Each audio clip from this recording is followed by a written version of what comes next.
deseamos para las aisetanas y los aisetanos que disfruten estos días y que lo pasen muy bien en la fiesta de Aínsa. ¿Qué tal, Aínsa?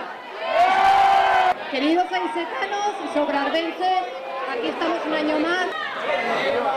Somos una agrupación sin ánimo de lucro cuyo objetivo es unir a las mujeres de nuestro entorno rural y que quiera satisfacer sus muchas inquietudes realizando para ello diversas actividades o viajes, ya sean de recreo o culturales.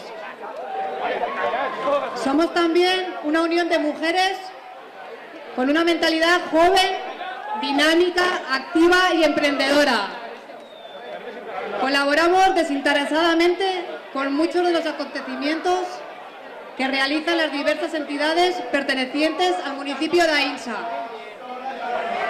Por último, agradecemos a Interpeñas y a nuestro excelentísimo ayuntamiento que hayan pensado en la asociación del ECO para dar el pregón de apertura de fiestas.